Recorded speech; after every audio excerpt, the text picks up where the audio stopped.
Hello दोस्तों, आप कैसे हैं। मैं उम्मीद करता हूं कि आप लोग अच्छे होंगे। तो दोस्तों, आज है 23 मई 2025 और आज के जो भी महत्वपूर्ण करंट अफेयर है इससे हम लोग पढ़ने के प्रयास करेंगे। दोस्तों, जैसा कि आपको पता है कि 2025 में बहुत सारे एग्जाम्स हो रहे हैं और इन सारे एग्जाम्स के लिए करंट अफेयर का एक सबसे बड़ा रोल होता है जो आपके एग्जाम्स में रिजल्ट को निर्धारित करता है। तो दोस्तों, चलिए क्लास को स्टार्ट करते हैं और इसका पहला क्वेश्चन को देखने के प्रयास करेंगे। यदि आपको इसके आंसर पता है तो अपने साथ एक नोट पैड और पेन लेकर बैठ जाएं और अपने आंसर को उसमें लिखते जाएं और आप अंत में यह चेक कर सकते हैं कि आपको इनमें से कितने सारे आंसर सही हुए हैं।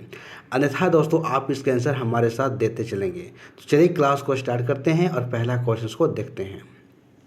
दोस्तों, जैसा कि आपको पता है कि सबसे पहले एक दिन पहले जो भी हम लोगों ने पढ़ा है उसे एक बार तेज़ी से रिवीजन कर लेते हैं। उसके बाद हम लोग सब 23 मई की करंट अफेयर को पढ़ने के प्रयास करेंगे। तो दोस्तों चलिए 22 मई 2025 को जो भी हम लोगों ने पढ़ा है उसे एक बार तेज़ी से रैपिड में रिवीजन कर लेते हैं। तो देखते हैं इसका पहला क्वेश्चन क्या पढ़े थे। तो आइए दोस्तों, देख सकते हैं ठीक है कि किस देश को ट्रोकोमा उन्मूलन के लिए विश्व स्वास्थ्य संगठन द्वारा प्रमाणन प्रदान किया गया है। ठीक है, देख सकते which of the following countries has been certified by the World Health Organisation for trachoma elimination. ठीक है, तो देख सकते हैं इससे भारत को प्रमाण प्रदान किया गया है। ठीक है, तो इसे आपको ध्यान में रखना है।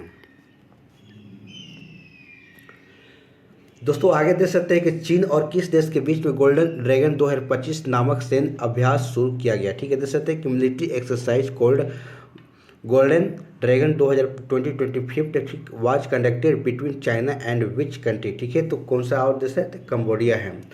उसके बाद आगे देख सकते हैं कि ऑर्बिट में दुनिया का पहला सुपर कंप्यूटर बनाने के लिए किस देश ने पहला एआई उपग्रह लॉन्च किया है। ठीक है, तो which country has launch the first AI satellite to build the world first supercomputer in orbit. ठीक है, तो इसे चाइना ने इसे बनाया है। ठीक है, लॉन्च किया है। इस बात को ध्यान रखेंगे आप। दोस्तों, आगे देख सकते हैं ठीक है कि समुद्री क्षेत्रों में महिलाओं की भागीदारी बढ़ाने के लिए सागर में सम्मान पहल का अनावरण किसने किया। ठीक है, तो हु एमोंग द फ्लोइंग देखते हैं कि unveiled the summon at the sea initiative. ठीक है, increase the participation of women in the maritime sector. ठीक है, देख सकते हैं कि सर्बानंद सोनेगल के द्वारा इसको अनावरण किया गया है। ठीक है, सागर में समान पहल का अनावरण किया गया है। उसके बाद आगे देख सकते हैं कि अमेजन में खोजे गए दुनिया के सबसे बड़े सांप को क्या नाम दिया गया। देख सकते हैं कि what is the name given to the world largest snake discover in the Amazon. ठीक है, तो देख सकते हैं नाम इसका है नॉर्दर्न ग्रीन एनाकोंडा, इसे नाम दिया गया। ठीक है, तो आप ध्यान में रखेंगे। तो चलिए नेक्स्ट को और देखने का प्रयास करते हैं। दोस्तों, यहाँ देख सकते हैं कि बातें ठीक है कि कामिल जो कि इदरिस को ठीक है कामिल इदरिस को हाल ही में किस देश में 2023 के गृह युद्ध के बाद पहला प्रधानमंत्री नियुक्ति किया गया। देख सकते हैं Kamil Idris has recently been appointed as the first prime minister after the civil war in which country in 2023। ठीक है, तो देख सकते हैं कि सूडान देश के लिए। ठीक है, उसके बाद दोस्तों आगे देख सकते हैं कि 78वीं विश्व स्वास्थ्य सभा WHO का आयोजन कहाँ किया गया। ठीक है, तो where is the 28 World Health Assembly. ठीक है, तो हेल्थ कहाँ जैसे जनेवा जो कि स्विट्जरलैंड में से किया गया है। ठीक है, तो चलिए दोस्तों आगे देख सकते हैं केंद्र सरकार ने इंटेलिजेंस ब्यूरो IB के प्रमुख का कार्यकाल 1 साल के लिए बढ़ाया। ठीक है, इनका नाम क्या है। ठीक है, तो the central government extend the tenure of the chief of the intelligence bureau. ठीक है, और फॉर 1 ईयर। ठीक है, तो व्हाट इज हिज नेम, उनका नाम क्या है। तो देख सकते हैं कि तपन कुमार डे का नाम है। आगे देख सकते हैं किस राज्य ने ITI चलो अभियान की शुरुआत की है। ठीक है, तो which state had launch ITI चलो अभियान। ठीक है, इससे उत्तर प्रदेश सरकार के द्वारा इसे लॉन्च किया गया है, शुरुआत किया गया है। दोस्तों आगे देख सकते हैं कि देश का पहला पूर्ण साक्षर राज्य कौन बना। ठीक है, तो which state become the first fully illiterate state of the country. ठीक है, तो मिजोरम राज्य बना। ठीक है, ध्यान रखेंगे। न्यायमूर्ति केम्पियाम सोमशेखर को किस राज्य का मुख्य न्यायाधीश घोषित किया गया। ठीक है, तो justice Kempaiah Somashekar has been declare the chief justice of which state, तो मणिपुर के बनाए गए हैं। ठीक है, ध्यान में आप रखेंगे। दोस्तों यहाँ पर आगे देखेंगे। ठीक है, बातें हो रही है। ठीक है, कि 2025 का प्रतिष्ठित इंटरनेशनल बुकर प्राइज किसे मिला। ठीक है, देख सकते हैं कि who has receive the prestigious International Booker Prize 2025 तो भानु मुश्ताक को दिया गया है। आगे देखेंगे भारत के पहले महावत गांव का उद्घाटन किस राज्य में किया गया, ठीक है। तो India first mahout village has been inaugurated in which state, ठीक है। देख सकते हैं कि तमिलनाडु राज्य में, ठीक है। तो ध्यान में इस बात को रखेंगे आप। दोस्तों नेक्स्ट देखेंगे कि एम जो कि श्रीनिवासन का 95 वर्ष की आयु में निधन हो गया, ठीक है। वह कौन थे, तो M Srinivasan has passed away at the age of 95, ठीक है। तो हु वाज ही, तो वह कौन थे, तो परमाणु वैज्ञानिक थे, ठीक है। आप ध्यान में रखेंगे। तो दोस्तों इस प्रकार से जो भी हम लोगों ने 22 मई को करंट अफेयर को पढ़ा था उसे तेज़ी से यहाँ पर रिविजन कर लेते हैं, ठीक है। तो आइए अब जो कि 23 मई के जो भी करंट अफेयर है इसे हम लोग देखने के प्रयास करते हैं। तो आइए, तो दोस्तों यहाँ पर देख सकते हैं कि 23 मई 2025 के जो भी करंट अफेयर है यहाँ से देखने का प्रयास करेंगे। यदि आपको इसका आंसर पता है तो अपने साथ एक नोटपैड और पेन लेकर बैठ जाएं और अपने आंसर को आप उसमें लिखते जाएं, और आप अंत में यह चेक कर सकते हैं कि आपको इनमें से कितने सारे आंसर सही हुए हैं। अन्यथा दोस्तों आप इसका आंसर हमारे साथ देते चलेंगे। तो चलिए इसका पहला क्वेश्चन को देखते हैं।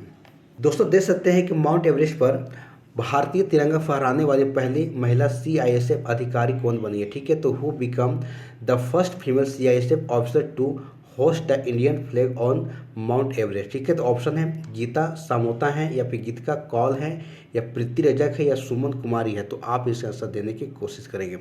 तो देखिए दोस्तों बातें हो रही, ठीक है, माउंट एवरेस्ट पर, ठीक है, और भारतीय तिरंगा फहराने वाली पहली महिला CISF अधिकारी कौन बनी है, तो देख सकते हैं गीता सामोटा है, ठीक है। तो आप इनका नाम को ध्यान में रखेंगे, ठीक है। तो चलिए और हम की पॉइंट के माध्यम से इसे डिस्कशन करने के प्रयास करते हैं। तो आइए, तो दोस्तों यहाँ पर देख सकते हैं, ठीक है, CISF अधिकारी गीता सामोटा माउंट एवरेस्ट पर भारतीय तिरंगा फहराने वाली पहली महिला CISF अधिकारी बनी है, और देख सकते हैं कि यह उपलब्धि साहसिक और सुरक्षा बलों में एक महत्वपूर्ण मील का पत्थर जो पूरे भारत महिलाओं को प्रेरित करती है। दोस्तों आगे लिखा गया है कि माउंट एवरेस्ट जो कि माउंट एवरेस्ट नेपाल और तिब्बत की सीमा पर दुनिया की सबसे ऊंची एक पर्वत चोटी है, और यह हिमालय के देख सकते हैं कि महान हिमालय क्षेत्र में स्थित है। दोस्तों इसमें आगे लिखे गए हैं कि नेपाल में माउंट एवरेस्ट को सागर माथा और तिब्बत में चोमो लुंगमा के नाम से जाना जाता है। तो दोस्तों ये तमाम बातें आपको ध्यान में रखनी है, आपके एग्जाम के पॉइंट ऑफ व्यू से काफ़ी इंपॉर्टेंट है। तो चलिए नेक्स्ट क्वेश्चन को देखते हैं। आइए दोस्तों यहाँ पर थोड़ा और कुछ CISF के बारे में बातें उसको भी देख लेते हैं, ठीक है। देख सकते हैं कि इसका फाउंडेड जो कि इसका स्थापना 10 मार्च 1969 में किया गया था, ठीक है। और इसकी मोटो क्या है, तो संरक्षण एवं सुरक्षा, ठीक है, प्रोटेक्शन एंड सिक्योरिटी इसकी मोटो है। और अभी वर्तमान इसके जो महानिदेशक है DG हैं राजविंदर सिंह भट्टी है। तो ये भी आपको ध्यान में रखना है। तो चलिए नेक्स्ट क्वेश्चन को देखते हैं।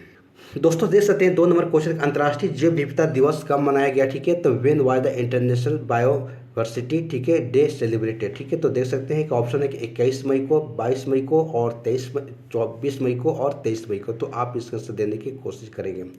तो देखिए दोस्तों अंतर्राष्ट्रीय जैव विविधता दिवस की अगर बातें किया जाए, ठीक है, तो इसे 22 मई को मनाया गया, ठीक है। तो इसे आपको ध्यान में रखना है। तो चलिए और हम लोग की पॉइंट के माध्यम से डिस्कशन करने के प्रयास करते हैं।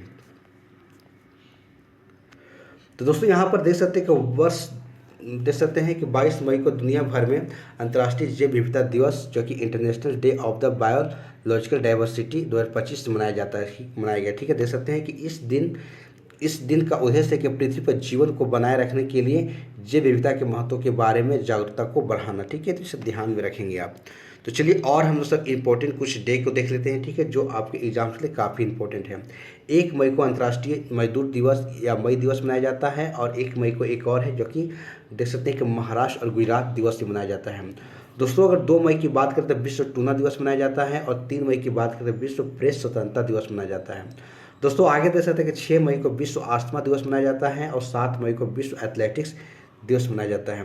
दोस्तों आगे लिखा गया 8 मई को विश्व रेड क्रॉस और या रेड क्रिसेंट दिवस या विश्व थैलेसीमिया दिवस मनाया जाता है। दोस्तों ये काफ़ी आपके एग्जाम्स के लिए काफ़ी इंपॉर्टेंट है, आप भी इसको याद कर जाएंगे। दोस्तों आगे देख सकते हैं कि 10 मई को विश्व प्रवासी पंछी दिवस यानी कि मई का दूसरा शनिवार को मनाया जाता है, और देख सकते हैं कि 11 मई को राष्ट्रीय प्रौद्योगिकी दिवस मनाया जाता है। दोस्तों यहाँ देख सकते हैं कि 12 मई को अंतर्राष्ट्रीय नर्स दिवस मनाया जाता है, और 16 मई को विश्व डेंगू दिवस मनाया जाता है। दोस्तों आगे बातें हो रही, ठीक है, कि 18 मई को जो कि अंतर्राष्ट्रीय संग्रहालय दिवस मनाया जाता है, और यहाँ देख सकते हैं कि 19 मई को विश्व फेयर प्ले दिवस मनाया जाता है। दोस्तों 20 मई को बात करें हम तो विश्व मधुमक्खी दिवस मनाया जाता है। तो ये तमाम जो दिवस है आपके एग्जाम्स के लिए काफ़ी इंपॉर्टेंट है, आप इसे याद करने के प्रयास करेंगे। ठीक है, तो चलिए नेक्स्ट क्वेश्चन को देखते हैं। दोस्तों जैसे नेक्स्ट क्वेश्चन देखिए, किस शहर में जीरो FIR पहल को शुरू किया गया। ठीक है, देख सकते हैं कि in which of the following cities the zero FIR initiative has been launch. ठीक है, तो देख सकते हैं ऑप्शन नोएडा है, भोपाल है, पटना है और दिल्ली है। तो आप इसे से बताने के प्रयास करेंगे। तो देखिए दोस्तों यहाँ पर बातें हो रही दिल्ली के। ठीक है, दिल्ली की बात कर, दिल्ली शहर में जीरो FIR पहल को शुरू किया गया। ठीक है, तो इसे आपको ध्यान में रखना है। तो चलिए और की पॉइंट के माध्यम से डिस्कशन करते हैं। दोस्तों देख सकते हैं कि भारत का पहला जो कि देख सकते हैं कि waste to wildlife park कहाँ पर, तो नोएडा में बनाया गया। ठीक है, और देख सकते हैं कि भारत का पहला जो कि शांति केंद्र गुरुग्राम में बनाया गया। और देश के पहले 3NM चीफ डिजाइन सेंटर का शुभारंभ कहाँ पर किया गया, तो नोएडा और बेंगलोर दोनों जगह में किया गया। दोस्तों यहाँ पर देख सकते हैं कि भारत का पहला भिखारी मुक्त शहर की बात करें हम तो कौन सा बन गया, इंदौर बन गया है। और भारत का पहला वर्टिकल बाईफेशियल सोलर प्लांट कहाँ पर, तो नई दिल्ली में लगाया गया। दोस्तों एक काफ़ी आपके लिए इंपॉर्टेंट है और इसके बारे में ऑलरेडी हम लोगों ने अपने करंट अफेयर के सेक्शन में पढ़ लिए हैं। ठीक है, तो आप इससे और ज़्यादा डिस्कशन के साथ देखना चाहते हैं तो हमारे प्लेलिस्ट में जाकर वहाँ से आप देख सकते हैं। ठीक है, तो चलिए इसमें और देखने के प्रयास करते हैं। तो दोस्तों यहाँ पर देख सकते हैं आगे है कि भारत का पहला जो कि वेटलैंड शहर उदयपुर और इंदौर में बनाया गया। ठीक है, और भारत की पहली ट्रैफिक लाइट जो कि फ्री सिटी कहाँ पर, कोटा में से बन है। ठीक है, और उबर ने भारत की पहली जल परिवहन सेवा कहाँ शुरू की है, तो इसे श्रीनगर में शुरू की है। दोस्तों देख सकते हैं कि भारत की पहली नाइट सफारी कहाँ पर बनाई जा रही है, लखनऊ में बनाई जा रही है। और भारत के पहले ग्रीन हाइड्रोजन फ्यूल स्टेशन का उद्घाटन कहाँ पर किया गया है, तो लेह लद्दाख में किया गया है। दोस्तों तमाम जो भी आपको यहाँ पर देख रहे हैं सभी आपके एग्जाम्स के लिए काफ़ी इंपॉर्टेंट है, इसे आप ध्यान में रखेंगे। और भारत के पहले सोलर सिटी की बात करें हम तो जो कि सांची में बनाया गया। ठीक है, और भारत के पहला CO2 से मेथनॉल पायलट प्लांट कहाँ प्रस्तावित है, तो इसे पुणे में प्रस्तावित है। ठीक है, तो इन सारे आपके जो भी फैक्ट है, ठीक है, इसे आप ध्यान में रखने के प्रयास करेंगे। ठीक है, तो चलिए नेक्स्ट क्वेश्चन को देखते हैं। आइए, किस ब्रांड को कैटर ब्रेडज 2025 रिपोर्ट में सर्वाधिक मूल्यवान भारतीय ब्रांड घोषित किया गया। ठीक है, देख सकते हैं कि which of the following brand has been declare the most valuable Indian brand in the Kantar brand 2025 report. ठीक है, देख सकते हो ऑप्शन है कि टाटा कंसल्टेंसी सर्विसेज है, SBI है, इन्फोसिस है या फिर HDFC बैंक है। तो आप इसके आंसर बताने के प्रयास करेंगे। तो देखिए दोस्तों यहाँ टाटा कंसल्टेंसी सर्विसेज की बात करें हम तो आप देख सकते हैं कि 2025 की रिपोर्ट में सबसे अधिक मूल्यवान और भारतीय ब्रांड घोषित किया गया। ठीक है, तो इसे आपको ध्यान में रखना है। तो चलिए हम लोग की पॉइंट के माध्यम से और समझने के प्रयास करते हैं। दोस्तों यहाँ पर देख सकते हैं, ठीक है, बातें रखी कि कैंटर जो कि brands most valuable global brands 2025 के लिए अनुसार एप्पल, गूगल और माइक्रोसॉफ्ट पहले 3 स्थान पर दिया गया। ठीक है, और भारत के प्रौद्योगिकी क्षेत्र की अग्रणी कंपनी जो टाटा कंसल्टेंसी सर्विसेज को जैसे $57.3 बिलियन का ब्रांड मूल्य गया है। ठीक है, तो इस बात को आपको ध्यान में रखना है। तो चलिए नेक्स्ट क्वेश्चन को और देखने के प्रयास करते हैं।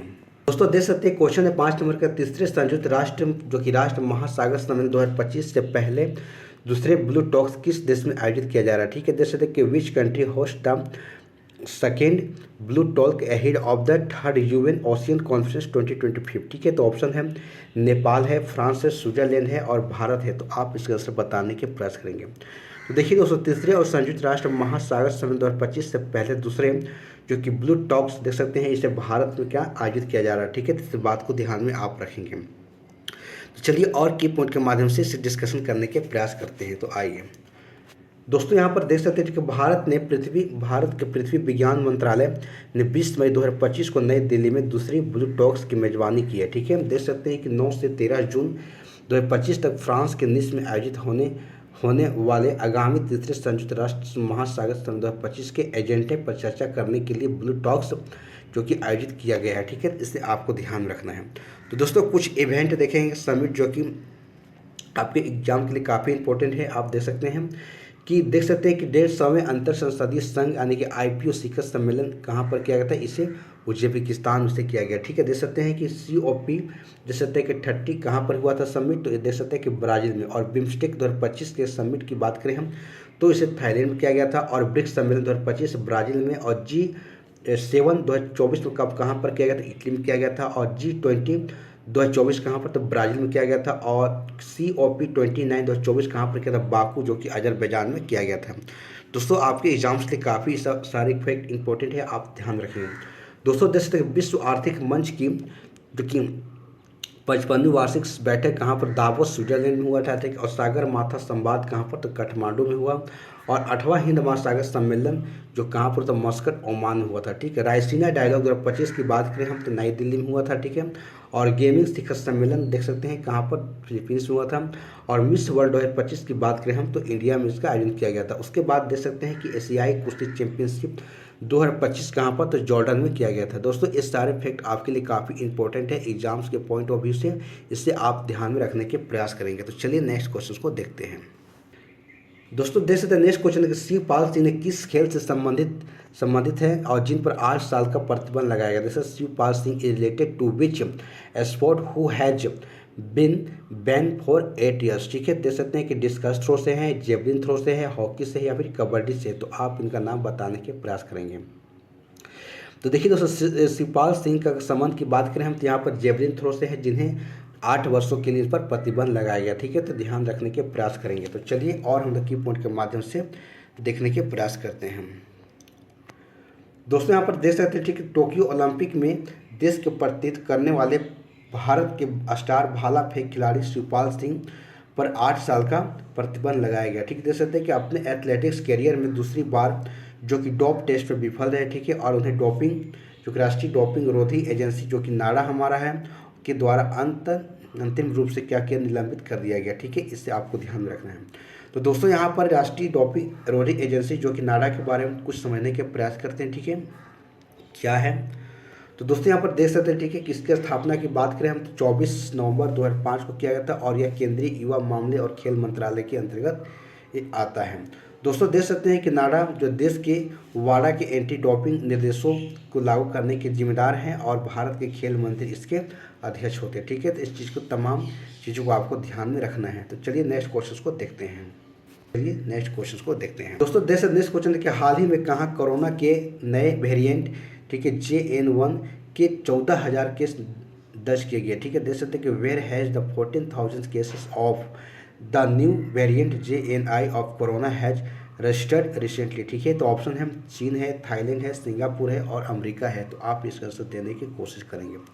तो देखिए दोस्तों यहाँ पर बातें हो रही थाईलैंड की, ठीक है, थाईलैंड देश की बातें हो रही, ठीक है, कि कोरोना के नए वेरिएंट JN1 के 14,000 केस दर्ज किए गए, ठीक है। इसे आपको ध्यान में रखना है। तो चलिए और हम लोग की पॉइंट के माध्यम से और डिस्कशन के माध्यम से कुछ देखने के प्रयास करते हैं। तो आइए दोस्तों यहाँ पर देख सकते हैं, ठीक है, सिंगापुर, हांगकांग और चीन। तो सिंगापुर, हांगकांग, चीन और थाईलैंड में कोरोना वायरस के मामले फिर से बढ़ रहे हैं, ठीक है। देख सकते हैं कि सिंगापुर में कोरोना के नए वेरिएंट JN1 के 14,000 केस दर्ज किए गए हैं। और देख सकते हैं कि भारत में स्वास्थ्य और परिवार कल्याण मंत्रालय के मुताबिक 1 जनवरी से लेकर 19 मई तक देश में केवल 257 मामले सामने आए हैं, ठीक है। तो इसे आप ध्यान में रखेंगे।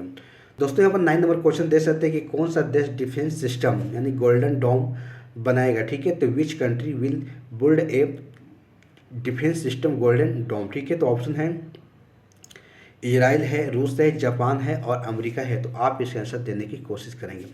तो देखिए दोस्तों यहाँ पर बात है गोल्डन डोम, ठीक है, एक डिफेंस सिस्टम है, इसे अमेरिका देश के द्वारा बनाया जाएगा, ठीक है। आप ध्यान में रखेंगे। चलिए और की पॉइंट के माध्यम से देखने के प्रयास करते हैं। तो आइए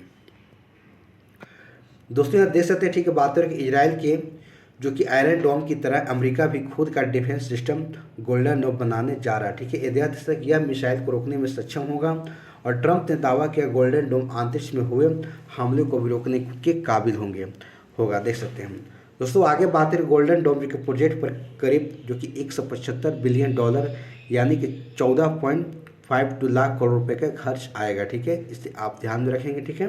तो चलिए नेक्स्ट क्वेश्चन को देखते हैं। तो देख सकते हैं नेक्स्ट क्वेश्चन है कि हर साल जो कि राष्ट्रीय आतंकवाद विरोधी दिवस कब मनाया जाता है, ठीक है। देख सकते हैं कि when is national anti terrorism day observe every year, ठीक है। ऑप्शन है कि 20 मई को, 21 मई को, 22 मई को और 23 मई को। तो आप इसका आंसर देने की कोशिश करेंगे।